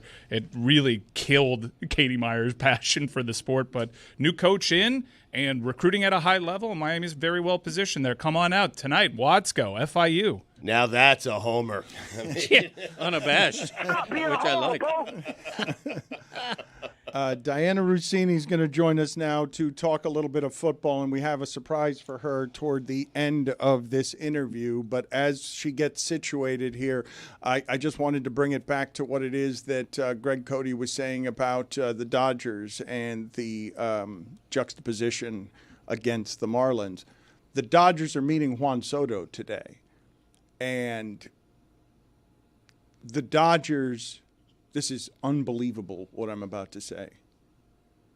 The Dodgers made so much money off of Ohtani that their financial advantages are going to be even greater than they were before when they merely had the best regional television deal. And they've got all of the good players. I mean, it's just asinine to have Ohtani and Freeman and Betts in the middle of the same lineup. Got to the World Series even though everyone else around them was hurt. Got to the World Series with Freeman limping because a third of their lineup is those three guys, and they're meeting with Soto, and Soto wants $600 million. And the Dodgers are the new Yankees. Like, it's just crazy to think that they gave that amount of money to Ohtani, and his deal was so team-friendly, Stugotz, because it's all on the back end, that they can get everybody. They can get everybody in the sport. They can steal the Yankees' best free agent, and that meeting is today. I've heard that Toronto wants in the game. That feels all manufactured by Scott Boras. Yeah, that's not happening. Toronto. Yeah. But there are going to be multiple teams. And you only need one. But if you've got two and you got Scott Boras, and two of them are the Yankees and Dodgers, and one of them's the Mets, a third team, I mean, he's fine without Toronto. The idea that the Dodgers could land Soto should scare everybody who cares about the competitive balance of baseball, because then the only thing that you have in your favor is the idea that baseball is random. But everyone else will have to bow before the biggest payroll in the sport, where not even the Yankees can compete with the Dodgers in payroll. Diana Rossini is with us now, and there are a number of football things that I want to talk to her about. Thank you for joining us, Diana. Scoop City is the name of her podcast. But the Detroit Lions, are they simply better than everybody else? Yeah, they are. They are from top to bottom. And it's not like this happened overnight. They've been building towards this. This was not good at all. We don't even know what we are. Fix us. Make us better. And now we're seeing this team believe and buy into what the program's all about. And, you know, we've heard Jared Goff talk about it in a lot of his post-game press conferences about the trust they have with Campbell. And I really think that's been a big part of why this team has been able to have so much success. They've captured sort of this unified idea of what they are. And it's very, very clear. And even just talking to teams around the league preparing to face the Detroit Lions, this is a team that starts where all good football teams start, which is in the trenches. And they've got one of the most impressive, if not the best offensive line in football. And that's why we're seeing so much success, on top of the fact that they got some great skilled players and a really stout defense. You don't expect Belichick to be on the sideline this year, correct? I do. I expect Bill Belichick to get a job in 2025. He's certainly getting ready for it. No. Do you expect to see him on a sideline this year? No. I think Bill is preparing for what the next cycle is going to bring him and the opportunities that I think he's going to have.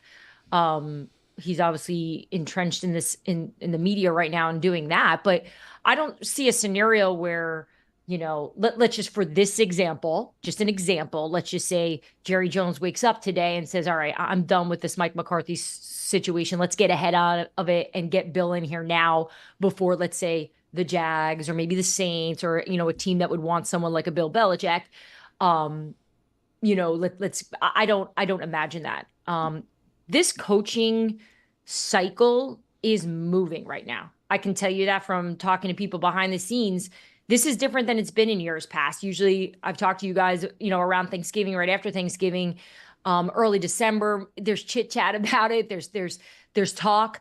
But there are definitely conversations being had around the league about what's next. And the top candidates appear to be Mike Vrabel, Bill Belichick, Aaron Glenn in Detroit, Ben Johnson in Detroit. And those seem to be the names for right now. That's all going to change as we get through the next few weeks. But those seem to be the guys that teams have their eye on. How real do you think the Deion Sanders stuff to Dallas is? It's not real. Really? Just from the conversations I've had. I think Deion actually wants to stay in college. We'll start there. I know he's been public about that as well. But talking to some people close to him, they've shared with me that he likes where he's at. He likes the space he's in. That could change. Of course it could change. But in terms of Dallas, I don't think that that's a realistic option for them. I think that they're going to be looking more towards a coach with experience in the league and not do a first-time head coach scenario.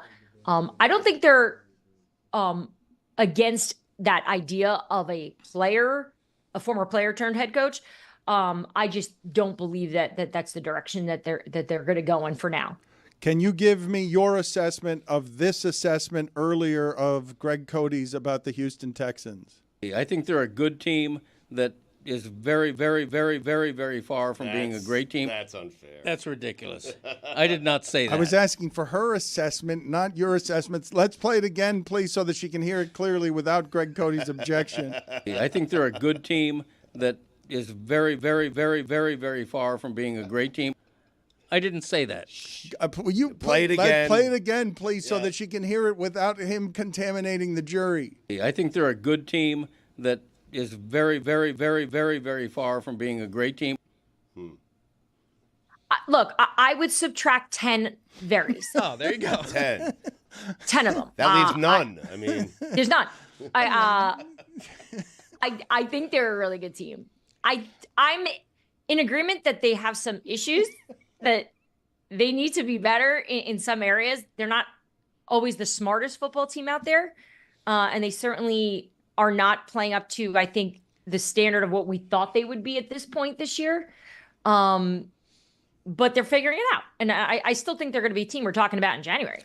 The actual argument we were having was me suggesting that in a very crowded AFC. Very, very crowded. In a very crowded AFC, Houston was not a top 4 team. And I'm wondering, if you put Detroit in the Super Bowl, who in the AFC is going to play them for the championship? Because I think it's wide open conference. Yeah, I don't think it's as wide open as maybe you think it is. I think it's the teams that we saw play, which were the Buffalo Bills and the Kansas City Chiefs we saw this weekend. Obviously, the Pittsburgh Steelers are making a case here.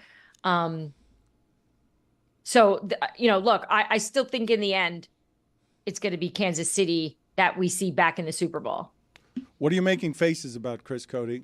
No, I thought Diana was having technical issues there for a second. I didn't know. So you were confused by her cadence and I was her worried, delivery? I You was were worried worried that you were there was worried an that she issue was falling happening. apart because she was startled by the amount of berries your dad Was used. she I mean, distracted? yeah. Were you unimpressed by the way that she delivered that? Did she think did you think she wasn't paying attention? You seem like you were judging her content. When I'm in this seat, there's a lot of things moving. I was just assessing different things. We might have someone joining the Zoom. Thank you for calling all the attention to me. Okay, good. Well, Chris, thanks for having my back, actually, because he's right. I was fumbling there, like I usually do on this show, because there's something always distracting me, whether it's a noise, a person, a sound effect.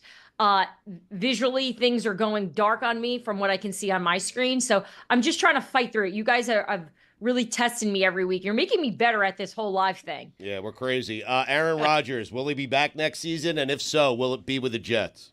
I don't know. I don't think the Jets know if they want him back, and I don't know if Aaron Rodgers knows if he wants to. I just think his options aren't going to be what they were. The New York Jets signed up for an MVP caliber quarterback. Yep. They did not get an MVP caliber quarterback. That is not what we've gotten on, we'll just say in this last year. Last year is a wash. So I still think the next few games here are going to be really important for the Jets organization in terms of what they want to do next at quarterback. But I can tell you that I don't think it's a lock that these guys come back together next year. Does that make you like that answer, Stu? Do you want Aaron Rodgers back? I'm ready to move on. You are? Yeah, I am. Absolutely. Yeah, it's been a disappointment. The guy they wanted was the guy they thought they were getting, that, high-level great quarterback, was supposed to be last season, and he tore his Achilles 4 plays in, and now he's just a 40-year-old quarterback coming off an Achilles tear, and I've seen enough. I don't want him anymore. Okay, but do you think this is a scenario where, let's say he goes to the Vikings next year? They'll win the Super Bowl. Browns. Yeah, Super Bowl. And then you get exactly you get the soupy, the hemorrhoid. Many more of those to come. Why was I hammered? The hemorrhoid. Friday morning, I guess. Every day of the week, actually, lately. Yeah. Can you tell me what the Chargers are? Because I feel like everyone here wants to question how good they are, and they've been the best defense in the sport. And if I give that quarterback the best defense in the sport, I feel like I've got a pretty good football team. Yeah, you give that head coach all of that as well. They're underrated. They are underrated. My co-host on Scoop City Chase, if he could do the whole show talking about the Chargers, I think he would. Just because the impact that Jim has had already on everyone and bringing out the best in Justin Herbert. He's kind of always just been in his shell. He's a little shy. He hasn't really leaned into all of what comes with being a franchise quarterback. And I think Jim has found a way to take all the shine and spotlight off the quarterback and put it on himself to allow that quarterback to get comfortable. And he's doing it with weapons that, with all due respect, these aren't top-notch, big-name receivers. He lost those guys last year. They're playing for different teams in Pittsburgh and in Chicago now. So the fact that they've been able in just a few months with Jim Harbaugh now taking control of the Chargers organization, the Chargers that used to charger, I think they're chargering less. I think they're maybe changing the narrative of that organization, and it starts from the top and bringing him in. How many times this season alone has your husband fired Nick Sirianni? 17. What? We're still in. Here's how I see it. If we're not leading the conversation when we're discussing the Eagles with Nick, that means things are going well, right? Like that's kind of how it is. And right now we're not talking about him a lot in our house, which is good. And I think Sirianni's been doing a really good job too, even publicly. He's really toned it down. He's hiding his emotions. He looks in control. I still think he's on a short leash in terms of the Eagles wanting to see if he can take them to the Super Bowl. I think they are watching this. But he did it already. He's done it already. I know. And you look at his winning percentages, and he has like the highest in the last 20 years for an Eagles team. Like you cannot argue the success Nick Sirianni has had, but it's just a situation where you think, all right, he's doing this with a championship caliber roster. Ownership knows that. The general manager knows that. Is this going to come down to a situation later on in December, January, where they're going to lose a game because of Nick? I don't know. And I don't think that's off the table. I think we've all thought of it, is this guy going to cost the Eagles? So for now, the vibes are high, though. Derrick Henry, Saquon, Joe Mixon last night. Are we seeing a running back renaissance that's going to continue in the NFL? Look, you look at Tony Pollard too. That's what I saw last night in terms. Tony Pollard wasn't out there, obviously. He used to play with the Cowboys, and now he's with the Titans, and he's one of the Titans' best players. I know we talk a lot about that Derrick Henry move that the Dallas Cowboys didn't make. Letting Tony Pollard go, to me, was, I think, the bigger issue that they have, because they could certainly use him now in the run game. I think running backs went out of style for a minute there because of the way they were getting paid. But now with the emergence of Saquon again playing the best football he's ever played since he's been a pro, Derrick Henry looking like he's 23, I think they've helped their market. I think this is going to be an offseason when we're talking free agency here on this show, we're not going to be doing what we did a few years ago, which was, oh man, nobody wants to pay this guy. I think now teams know the run game. I want to see more of that impersonation. Who is that? What kind of what is happening with that person? Which general manager in football stands there like this? Like, I'm not paying him. I'm not doing that. Nobody's doing it. I don't understand. I'd like it if more I did. don't understand why you did it that way. I was confused. I don't know these voices because here, for me to live in the space I live in with dealing with people in this league, I have to imagine them as these like cartoon characters. They're not human beings. Because if they're human beings, then I handle my business differently. So they're these characters. So that's what I just imagine Trent Baalke just doing this and making calls. It's like my way of not liking them, I guess. Keep them far away from me. What did you read here interesting about Bills Chiefs? What did I learn about Bills Chiefs? Just anyone saying anything interesting. Yeah. There's a lot of coverage of Bills Chiefs, a lot of people making assessments of Josh Allen was better on this fourth down play, and then therefore I think this, and this. What were the things that were interesting to you about Bills Chiefs? Because Stugotz was doing something that a lot of people were doing after that game. The Chiefs are like, okay, you can have that one. We'll let you have one during the regular season. The Chiefs are laughing at him. We'll see you guys in the playoffs as if the Chiefs are that good this year, which they're not. I don't think they're as good. I don't think they're as good as the Bills this year. The Chiefs are winning on defense again and special teams, right? Their offense is not as good as they should be at this point. And it's funny, you look at the Bills and Josh Allen is doing what Patrick Mahomes was doing a few years ago when he didn't have any weapons, right? It's like they flip-flopped. And now Patrick's got choices and options and players to throw to. And Josh is making magic out of nothing and carrying this team on his own shoulders as we saw. So, yeah, I don't think the Chiefs are sitting there going, that's a gimme, just take it. We'll see you in the playoffs. I think the Bills are better than anyone expected, and they're riding this momentum. What do you make of what it is the Giants did with Daniel Jones? I don't think it was as easy as a decision as it probably appears. It had to happen. No one was shocked that they benched Daniel Jones. I know I talked to you guys last week, and aggregators picked it all up and took my words of, hey, I know there's conversations being had right now about what they want to do. There is an option of maybe sticking with Daniel a few more weeks because I knew of the quarterback situations as the backups, perhaps maybe not being ready. But obviously they chose the smart business decision for the New York Giants, right? Which is to bench Daniel Jones, knowing that they've got this injury guarantee that they would have to deal with. And so, you know, the book is closed on Daniel Jones in New York, and we'll see if he'll be able to find another team and pull off a Baker Mayfield, Sam Darnold situation where maybe a different environment, a new place will be better for him. I think and now it's Tommy DeVito. I think you just said their backup. Tommy DeVito, baby. There it is. Sean Stellato is with us. The agent for Tommy DeVito is with us. What did you think of her assessments that the backups weren't looking up to snuff? What is this woman talking about? Hey, she knows what she's talking about. I mean, everyone's entitled to their opinion, and she's been doing it a long time. But I guess we'll see. We're excited for the opportunity. And look, it's a parity-driven league. And, you know, there's guys that are second and third stringers that sometimes they get an opportunity. The rest is history. But we're excited for that opportunity. And, you know, the goal is to win football games and be employed there for a long time. I believe that you were just gentle with her because the Italians stick together. I believe is what's happening. Couple of there. Italians cutting it up.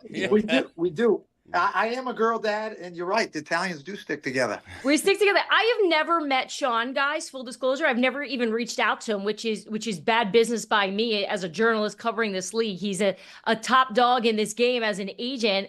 I think I have a problem with Sean because I've dated like 65 Seans.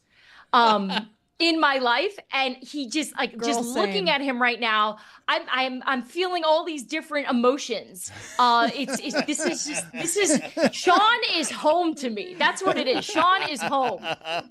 So Diana, the fact that you guys are bringing us together. It's the thing where it's like the guy you dated, but he also reminds you of all your cousins, right? Correct. Which is very awkward and weird, but at the same time, I can't help but root for him. And I just, Sean, I love everything you're doing. I love everything you're about. And I love how much you just lean into all of it. Thank you so much. I appreciate those kind words. I was named after Sean Connery, so my mother loves Sean Connery, which is kind of cool. But grandparents are from Calabria, Italy, which Di Dove say, where's your family from? My family's from Sicily, but they will tell you we're just from the Bronx. That's what they say. Yeah. So Italy doesn't really matter to them. Little Italy matters to them. Yes, Little Italy's a beautiful place. I'm actually going to be lighting the tree down Little Italy, Boston next Monday. I'm excited about.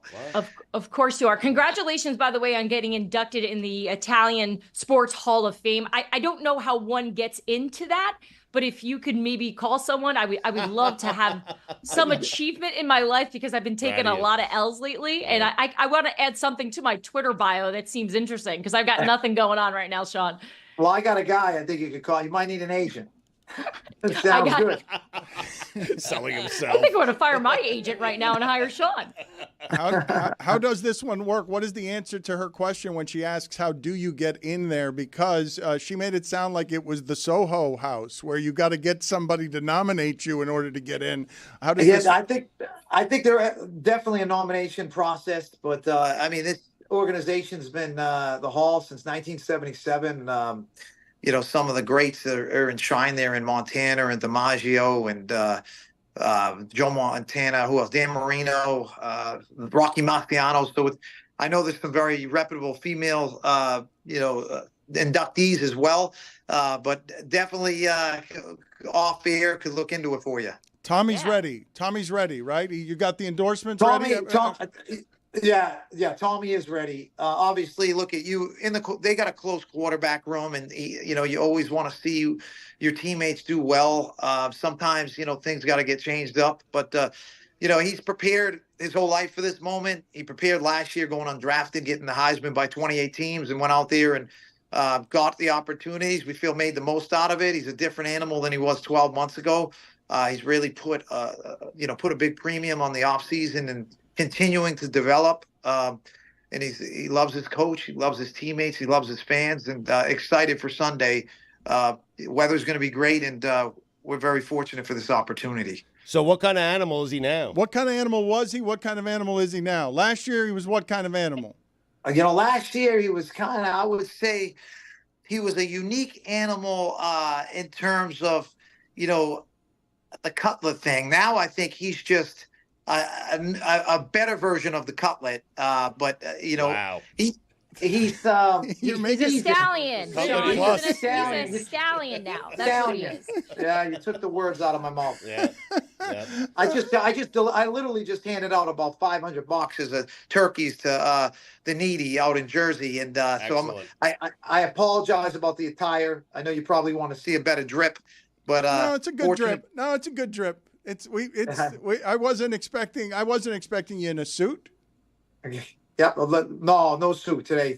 I wore a suit last night on a meeting. I got to wear a suit in a few hours, so it feels good to be in a little leisure wear. Good to see you, Sean.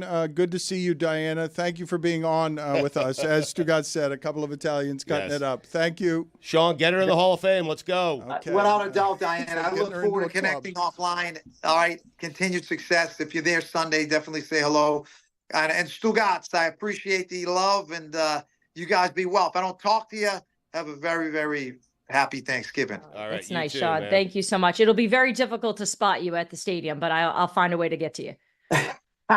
You know what? I was asked that funny. I want to share this real quick. I was at the Bills game, and my client got me a parking pass, and the guy's like, "How did you get back there?" I said, "Well, they dropped me through a helicopter, and I landed in my car." And he looked at me like I had 5 heads. He's like, "Really?" I was like, "No." Anyway, ciao, guys. Be well. God bless. Ciao.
That's the sound of Stugotz selling out our autographed coloring books. We are selling out as part of our 20-year celebration around here.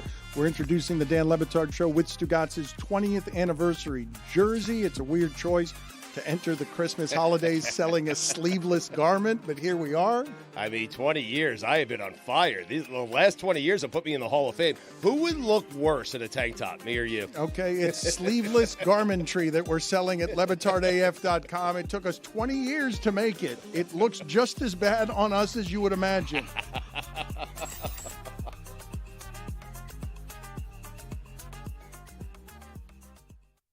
Dan, stay away from my mom. And Mom, you shouldn't have did what you did to Dad.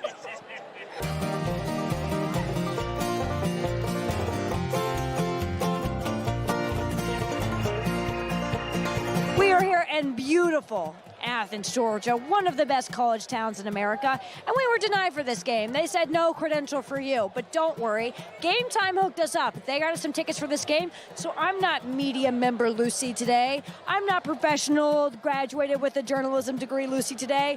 I'm just a Georgia Bulldog today, and I'm having the time of my life.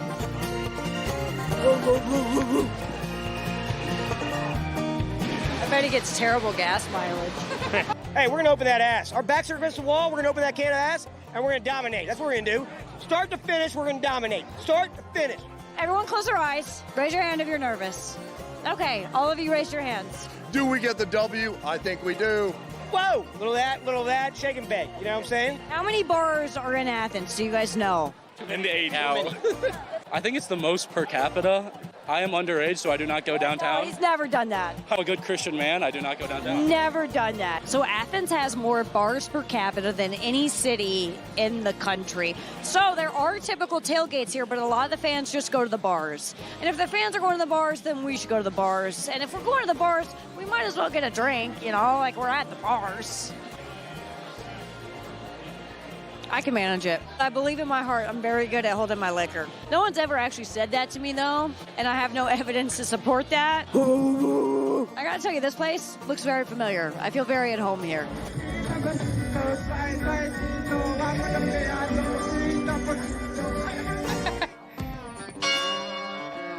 Good job.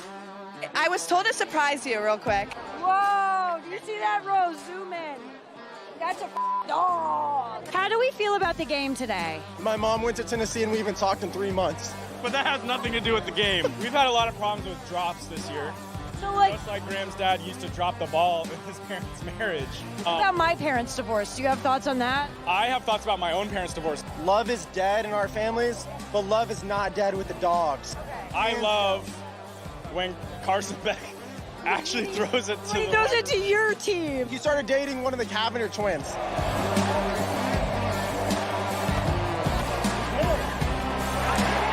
Carson Beck sucks. He's dating a supermodel and has a Lamborghini. He has too much money. He doesn't care anymore. That's his problem. Grow a pair of nuts. Public enemy number one right now. Just maybe throw it to our team. He needs to stop spending so much time with that Miami girl. We hate Miami.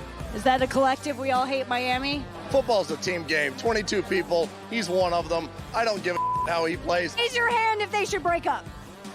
If we lose tonight, cut ties. I don't think you should break up with her, but maybe like put it to the side. Going back for her 5th, 6th year at Miami, so put it on pause for a second. Let's secure it. Let's secure the bag. What is the worst fan base you all have ever dealt with? Florida, they're jorts and they're tank tops. They're ridiculous. I mean, Tennessee, first of all, look at that guy. All right, they're a close second, okay? I've been barked at too many times today. Grown men barking at me. I don't know how to take it down here. I think the worst set of fans I've dealt with is Alabama. They have too many chants. I'm like, la, la, la, la, la. Narrow it down to one. Worst fan base I've ever seen is Travis Scott fans. Okay, yeah, that's not that 100% what I was looking for, but sure. Do you ever feel ridiculous as a Georgia fan when you bark, or no? Oh, no, I have no regret barking at any individual. I feel silly when other people are barking at me. You know, when it's other teams and they're like, woo, I'm like, this is what I'm used to. If you had to guess who Dan Le Batard is, who would be your guess? First thing I think of is Dr. Seuss. Okay, that's a good. Sure. A wacky scientist. I see the clips. I see the clips all the time. What's my name? I don't know. Damn, that's all right.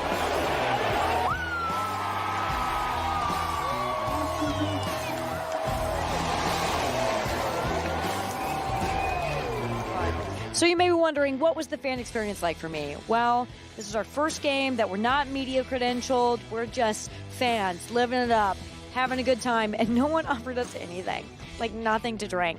So still fun though, still a good time. And this trip was brought to you by Game Time. Download the Game Time app, use code Lucy for $20 off your first order. Terms apply. What time is it? It's Game Time. The seats were awesome. Thank you, Game Time. You guys imagine that those fans are totally reasonable and content about losing a couple times this season? No, no. But they're back. I mean, are they? Because they're still, by percentage, they are unlikely to make the playoff. Correct?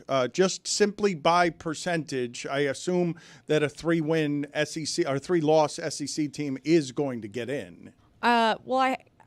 Well, they've only lost 2 games, right? So are you saying like they're going to lose in the SEC I'm assuming that a 3-loss SEC team might get in anyway because of the regard that people just have for the SEC. I was going to say like the playoff percentages, it's a committee that picks who's in. So ESPN all season, they've been putting these like, this team has a 60% chance of getting in if they do this or that. People are deciding this. What are they putting the percentage? I understand that there is like an algorithm that they've built that is predicting what they think will be the threshold for teams to get in based off their records and their schedules and how many games they've won and lost. But people are choosing this. And so there is a human element of brand favoritism in the college football playoff selection. We obviously saw it last year when Alabama got in over Florida State after Florida State's quarterback got hurt. But I don't understand how you can put a percentage on that. Well, I don't either because I don't know what the algorithm is that they're using. And I assume that what they're doing with strength of schedule and everything else is giving you as many metrics as they can that are going to be put in front of the committee. And then the committee will decide with all that data. But the thing that I wanted to ask you guys, because in this room and I think throughout America, you have 2 different kinds of people when it comes to this sport, which is, yes, I'm interested. I enjoy it every week. And tell me who's going to be playing at the end. I'll argue about it then. And those people think the SEC is simply what it's always been. And then there are the people who are really in the weeds on watching everything that's happening every weekend, analyzing it, deconstructing the numbers of it. And those people continue to tell me that the people who aren't watching with the same dedication are appraising the SEC in a way that's more favorable than the SEC actually is when you watch the games played. The people who think they're more informed are telling you at every turn that the SEC isn't what you think it is. They can go to hell, okay? I don't care what they think, what they want. I want the matchups that I want. I want big brands in the college football playoff. I want Mississippi. I want Alabama. I want Tennessee. I want Georgia. I want Texas. I want Texas A&M. Mississippi a big brand? It's an SEC team. Like, I take them over. So that's a big. So then all of the SEC teams are a big brand if Mississippi's a big brand. I mean, for the most part, I'm leaving out LSU. But I want the biggest teams and the biggest brands in the college football playoff. That's what I want. What anyone else wants, that's up to them. But I'm telling you what I want, Dan. I want to see matchups that we rarely see in a postseason environment in college football. You're emblematic of the problem in the media, which is they're name brands because they've been around. It's the whole system is gamed for people to put out rankings at the beginning of the year and refuse to capitulate on them being wrong at the beginning of the year. And most people are working from it as the SEC is the best conference in America. I'll concede, I think it is the best conference in America, but I think it can simultaneously be the best conference in America and overrated according to its present day reputation, which was built on the 2010s when they were running everything and playing a totally different sport and having a full monopoly over it. Look, the ACC straight up has a chance to be better than 500 head-to-head against the SEC this year. The SEC has had plenty of bad losses, but for whatever reason,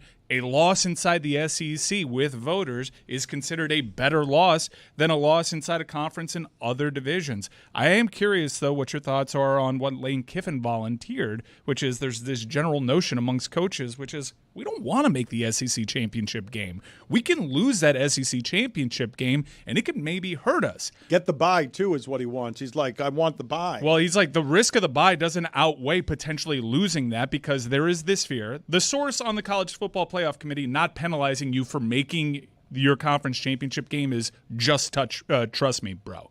Because if a team gets blown out in their conference title game, that is going to stay with you. These are humans making this decision. And here's another scenario in which it might actually hurt you making that conference championship game. An extra game. You shouldn't, in my mind, it shouldn't hurt you for making your conference championship game. That's an extra game that you play.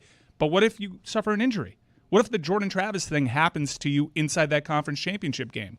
The committee has already shown us that they will hold that against you. Well, as far as the conference college football playoff arguments have gone, it's gotten so toxic so quickly. And yes, we all saw this coming, but I'm struck by the fact that we're on like week 2 and everyone it's like Big Ten fans versus SEC fans, and everyone's super angry at each other. But to go back to the conference championship point, this is something that people have brought this up since they announced the 12-team playoff because, there are teams that aren't going to play that weekend that'll get the extra week of rest that took care of business but didn't make it into the conference championship. And the conferences are so big and they are so top-heavy, especially in the Big Ten where the scheduling has Indiana playing Ohio State, but they don't have to play Penn State this year. They don't have to play Oregon this year, where, it's probably better for Indiana if they lose to Ohio State, don't play in the conference championship game, and then make the playoff. But they have to lose a close game to Ohio State. I don't right? think so. I think they do. If they get blown out, they're not getting in. I think that's subjective. But I think that's also, Indiana fans, if you tell them that, they're not going to be very happy with you for saying that, Stugotz, because they've won more of their games than the SEC teams that are going to get in over them. I think anybody can beat anybody that is going to be named to the college football playoff. I think it's wide open, and I think it's great. But whatever happens in that final is going to be confirmation bias. They're going to give more lotto tickets to the SEC, and there may be one ACC team in there. And because the SEC has 3 times the opportunities to win the title, everybody will point to it and say, see, best conference in America. What I'm afraid of is let's play this out. SMU. Let's say they run the table for the rest of the year. Let's say BYU ends up being Big 12 champions. SMU goes to the ACC championship game against Miami and say they lose. Then their 2 losses are potentially to 2 teams inside the CFP that have buys.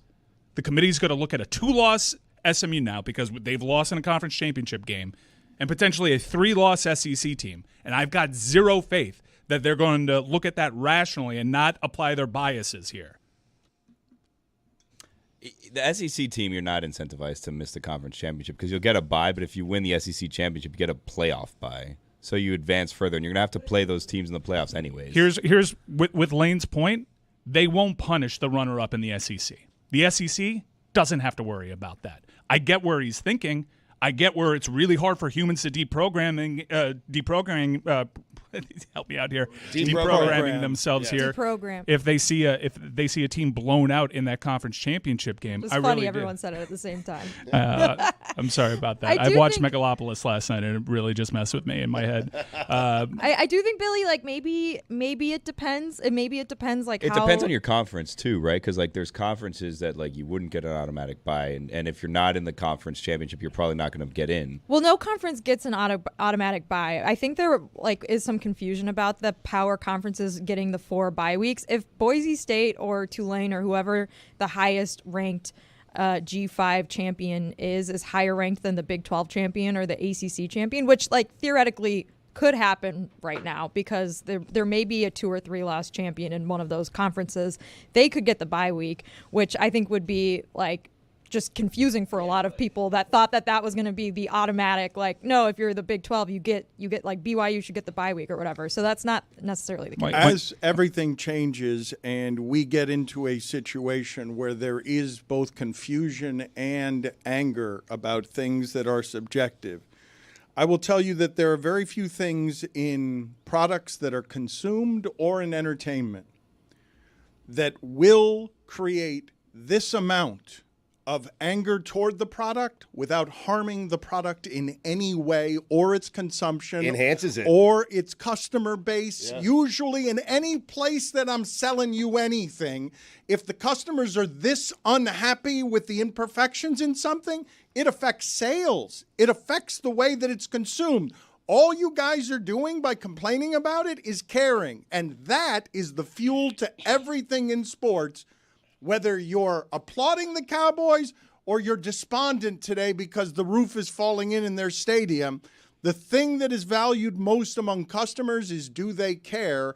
And all they show you when they complain about this shit is that they care more unreasonably about this than they do about almost anything else in their life when they care enough to complain. I think it's all got to work itself out. And that's what I constantly tell myself when I encounter these scenarios in which, like the SMU one, I think we can all see that happening. And I do think, while it may not be a real problem for the SEC, by making it all the way to your conference championship, I do think it'll affect teams from the Big 12 or the ACC. Well, this is where Jess is saying, how can you put a percentage on the algorithm if a human being's going to have to decide between, I've got Georgia with 3 losses or I've got SMU with 2. Right. And a human being is going to make a made-for-television event of like, yeah, of course I want Georgia there. It's not even based on this year. It's based on the last 5 years. And I haven't thought about SMU since they were recruiting, Eric Dickerson with actual oil wells. Wow. They were offering him actual oil wells. Yeah. It's also humans are making the decision while conferences and pundits and all of these different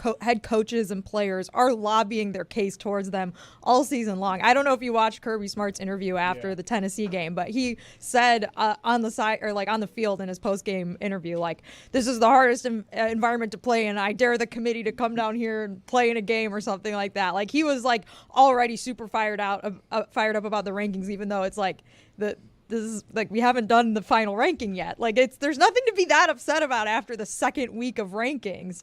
It's okay, Kirby. You guys beat Tennessee. You're going to be back in the top 12 now. Georgia never left. I mean, they're in the playoff. I'm guaranteeing it right now. They never left the playoff. I know they're on the outside looking in, but that was just to make us talk about it. Yes. I mean, they're fine. I agree with you. Yeah. I agree. Yeah. But you know what? The SEC does have a prejudice in its favor. It's earned that over the years, right? The brand name schools have a prejudice in their favor. They've earned that too. Sure. If your choice is Georgia or Tulane for the 12th spot in the playoff, it's obvious you're going to pick Georgia. You better take Georgia. Same with Miami. And right. Same with Miami. And they would do better TV ratings. It is supposed to be merit-based. I thought one of the things we were trying to do with the imperfect measurements of how it is we arrive at a champion was for sports to be merit-based. I thought sports were supposed to be fairer than all other places. We could say life's not fair, but I thought sports were supposed to be fair. I think that's why we're always complaining about the officiating after every game that's played. Yes, 100%. I think this is the argument that a lot of fans are currently in the midst of, is that, are we basing the top 12 off of what you've done this season, or are you basing the top 12 of what will produce the closest spreads for the opening round game? So, like, if you have Indiana in the playoff because they won 11 games or 12 games this season, but the spread when they play Georgia is 10.5 points. Well, they can't be a playoff team. And it's like, well, that's not what – I don't think that's why we have the committee there. I thought that the committee was to look at what teams have done. Now, again, like, the problem is there is uneven scheduling. The conferences are ginormous. You're not typically playing the best team in your conference every year. But, I mean – that's why there are 12 people supposedly to try to, like, balance these things out and make the best choices. And we will find out if they can do that or not this year. The mega conferences going without divisions have really complicated things, because it seems like this is going to be a problem going forward. Is you're going to have multiple teams gunning for a conference championship game that aren't going to have the space in their schedules to play one another. And without divisions, you're not legislating that. So it's a bit of a pickle. So it hasn't happened yet, but I think I'm already ready for this to go back to just 2 teams.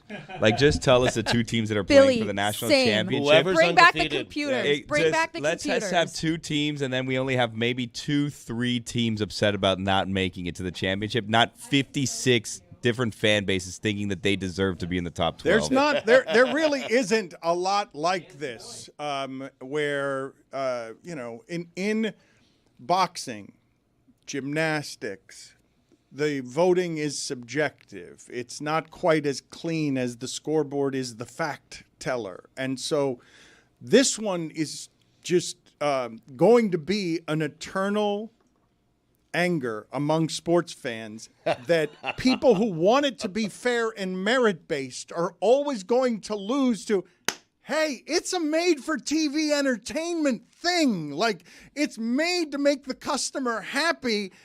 SMU, don't care that much that you're SMU because all of the biases are poured into what makes the best television product. Right. What gets me the most eyes, and I get why the purists, the people who actually care about college football the most are like, really? You're going to give this to the people like Stugotz who still thinks Alabama's the best team in the country and that should be 12 teams in the tournament that have beaten Alabama? And they will, because they've gotten that fan with SMU. They don't have me. I mean, if you want to get the most possible viewers, don't put SMU in there. Okay. I'm telling you, right? Give me Georgia, give me Mississippi, give me anyone other than SMU. That is a big responsibility of this committee to provide me with a playoff that I want to see.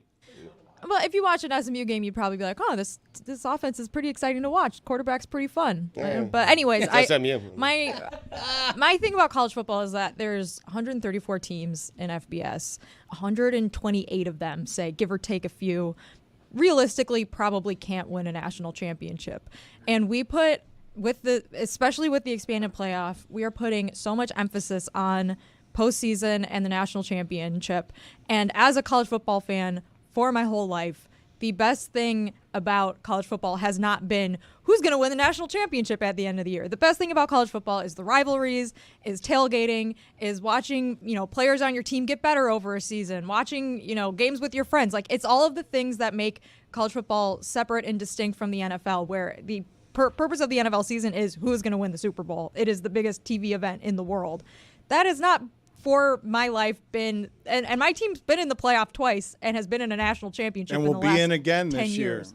Hopefully, and every year. Big game against Army this week. I love to see a left guard develop. But I mean, if you like football, it's fun to see a player that your coach recruited as a freshman come in and get really. Notre Dame's seen it with Xavier Watts. This is a totally random example, but he got recruited as a wide receiver, switched over to safety, won the Bronco Nagurski Award last year, came back, and he's having an insane season as the defending best defender. Do you not see the distinction between the way you care here, though, and the way Chris does? Because Chris is really with how Stu cares, because he's a Northeasterner that doesn't know really. And I'm not saying I'm right. What does that have to do Excuse me, with you don't know shit about college football. No, but I know what I want to see. That's but what you want to know. see is antiquated. It's built on this media machine that just rewards it. You want to go back to 2 playoff teams? No, thank you, because I know what conferences those teams are going to be coming from. Mike, what I'm saying benefits Miami. It benefits Notre Dame. Yes. Those are the teams I want to see in the playoff. Not every as much. year. Not as much. Miami would benefit a lot more if they were in the Big Ten or in the SEC. Miami does have a brand awareness to it that SMU doesn't, because they're pretty much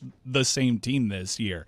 And the rankings don't bear that out. And the projections that always have Miami at number 3 doesn't bear that out. And it's pretty disrespectful to SMU, who just ran into a major conference and is now seemingly headed to Charlotte. I'm really enjoying this year. I think the games have been good. I love playoff eliminators like LSU and Florida had with LSU, because the committee always seems to reward them. I think the games have been great, and I'm really looking forward to a 12-team playoff in a year where I genuinely don't know what the best team in the nation is. Right. Obviously, winning is important. That winning in the postseason is important. Winning a national championship is super important. But if everyone only cared about winning a national championship, there would be no fans of those other 120 teams.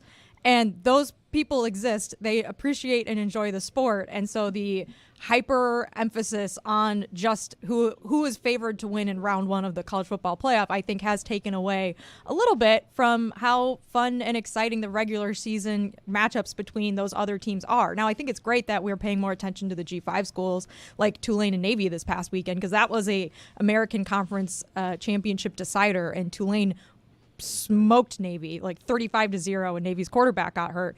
And I like that that's part of the national conversation now, because Tulane's going to have to play Army in the conference, and it's possible if Army beats Notre Dame this weekend, they could end up in the playoff, which is insane. But I think from an argument standpoint, it has been frustrating that it's turned into a sort of like, who's got the biggest brand? I just want to see North Carolina, Kansas, Duke, and UConn in the Final Four conversation after 2 weeks of playoff shows. And I shouldn't be that dismissive of SMU. I've been surprised and shouldn't be that they would have the money to get in the game last year with great defense, this year playing totally differently than they played last year because they've been able to keep up with the spending that keeps them competitive. So I shouldn't just dismiss them, but the way that Stugotz and I think Cody are doing this reputationally with the SEC doesn't really allow a lot of space to be surprised by new blood. Here's what I think.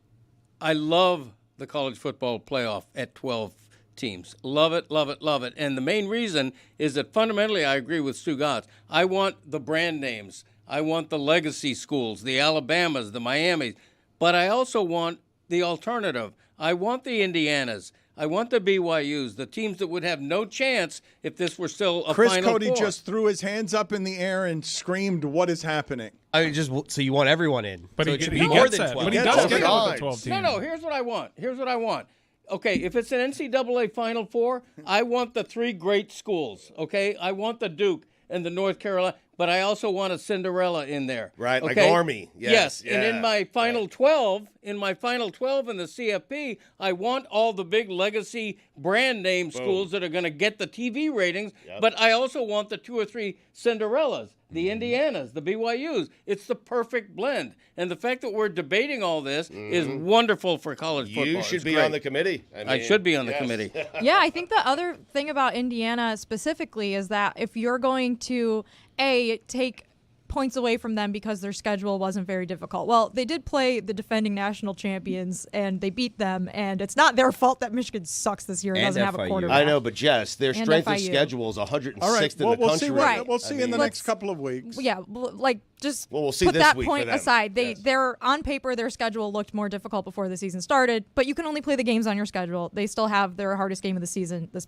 upcoming weekend. But it's very difficult, I think, to make these points about this team's better than Indiana because X, Y, and Z, when Indiana, no one expected them to be this good this year. They are this good because their head coach imported a ton of transfers from his old school to Indiana. They've started meshing really well and playing really well together. And so putting any sort of it's impossible to do preseason projections for a team like Indiana this season. And so they're almost getting penalized for not, having people know how good they were going to be. And so if you're going to do that to Indiana, it'll be interesting to see if that ever happens to an SEC team that cobbles together a bunch of transfers with a brand new first-year head coach, and if they're going to get discounted for it too, because it just feels like this is a very unfair argument to make about a team that's been wildly successful this season out of nowhere. Jess was right. You can only play the teams on your schedule. But what if you could play teams that were not on your schedule? I propose in week 10 of every season, we institute swap week. Love it. Every team, if they choose, can opt to swap out of the game that they have week 10 of their schedule to better their chances of making the playoffs. Or if a team is crushing it so much that they're like, we don't even need any more impressive games, you could downgrade a game. Well, but then, I'm doing so well. But the committee will then not only judge your performance in the game, they'll also judge how you chose to treat swap week. Yeah. Did you want to keep the same strength of schedule? Right. Did you want to strengthen your schedule? Did you want an easy bye week situation here? Yep. How would you choose to handle swap week? You don't do it at the end of the year, because at the end of the year you have the conference championships and all that, and you have some of the rivalry games, you have those things. Week 10 is prime for the picking. You make it now a thing every October, November, whenever week 10 is, swap week. Well done. That's a good idea. Yeah. Thank you know, another option would be a team can end their season at any point in the season. In other words, if you start 5-0, you can say, you know what? I want to be judged on 5-0. Okay. Vanderbilt would be in the playoff if they stopped their season the day after they beat Alabama. That would be a wonderful option. It's something the committee would have to consider. Yeah, I mean, last game they played, they beat Alabama. Yeah, I mean, all of a sudden Miami goes, you know what? We're not going to play the last 3 games. Judge me on 9-1. So you guys have the analysis. So Vanderbilt starts 5-0 and beats Alabama in Game 5. We're done. And you have the next day. Oh, you got to be careful here. Vanderbilt's going to forfeit the rest of its games. What you don't know, you don't know, Dan. I mean, not a forfeit. It's not a forfeit because that shows up as a loss. They just have decided we're not playing anymore. Yes. Why would Miami stop at 9-1 when they lost? Well, now they wouldn't. Because what if they lose next week to Wake Forest? They're just going to lose to Wake Forest. Maybe stop at 9-0. I think they should stop after 11-1. No. Right. They could lose at Syracuse. Here's the thing. Had they gone 8-1 and they head into Week 10 swap week, then they can add an opponent there that's really going to boost their resume. I've never seen Mike angrier. Well, because this you guys, is helping resumes. Because listen to what's happened. There is okay? no light behind his eyes. It's not merely that we've done 20 minutes of straight sports radio. It's not just that. It's also swap week, though, that Greg Cody, in the middle of it, I'm pretty sure just advocated for. Make all the teams play at the same time. Everybody in there. Throw everybody in the playoff. All 20 teams that I care about, and have them all collide into each other with Army and Navy there. Shoot off a couple of cannons. See if Cinderella runs out of there. Throw a slipper in there. Sure. Chaos. And just make it. Yeah. Just thank you. Thank you. Okay. That's a quicker way of saying it, Roy. Never said that, but you're welcome. That's what he wants. Okay. That's all he wants is just give me a big college football gumbo and allow me to drink all day and eat poorly all day and just throw all the teams in there. Throw BYU in there. Throw SMU in there with 2 losses. Let's just throw everything in the gumbo. You know what I do want? I want schools to stop using their acronyms, their initials. I'm down on the SMUs, the UCFs, the BYUs, LSU. LSU. Whatever happened to Brigham Young? Yeah. Bring him back. You're right. Well, it's BYU. Well, he's dead. Yeah. Right, that's what I'm saying. Bring him Young. It's Southern Methodist. Come Bring on. him back. What are you, the Attorney General? You're ridiculous. Hey. Florida Atlantic. When did we go from Florida Atlantic to FAU? Texas Christian. Well, it's FIU, right? Like nobody says that's Florida another- International. That's a different. You know what school. Army is, Greg? Army is Army. Yeah, exactly. Yeah, thank you. It's like I don't go through life demanding to be called GPC. Yeah. You know, quit using initials, college football teams. What is your middle name? Paul. Yeah. Okay, I forgot that. I'm sorry. Named after my Uncle Paul. Oh, Uncle Paul. Yeah. Brigham Young died in 1877. That's right. When Let's Greg bring was him born. alive. Yeah. Mm-hmm. I have in front of me, Field Yates is saying that Stugotz's book is, according to Field Yates on Twitter, this is what he writes, some are calling it the greatest book ever written. Stugotz is a literary genius, a modern-day Shakespeare. Diana Rossini writes, and this is where she's exposing the grift, hey, Field, he sent me one of those books, too, because Field put up a picture with your book, Stugotz's personal record book.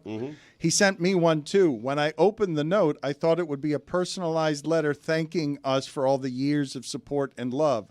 Instead, it was an obviously photocopied note asking us to make sure to post about the book. Yeah. Tight budget. I mean. Diana Rossini shouldn't be sharing with people that that behind the scenes you are not even writing personalized notes to people who you asked to write for your book. I have plenty of things planned for all the people who have contributed to Stugotz's personal record book. Wow. Every single one of them, and they will receive a personalized letter from me or a phone call, depending on which is easier and how busy I am. I mean, They will. They will. They will. They will. So far, plenty of people haven't. Look forward to it. I didn't even They get a haven't. book. That doesn't mean they won't. They just haven't. It's not out yet. It kind of means they won't. Right. No, it doesn't. It doesn't. It does. Speaking of controversial shamelessness, we have a genuine controversy around John Stamos. What? That I want to get to next.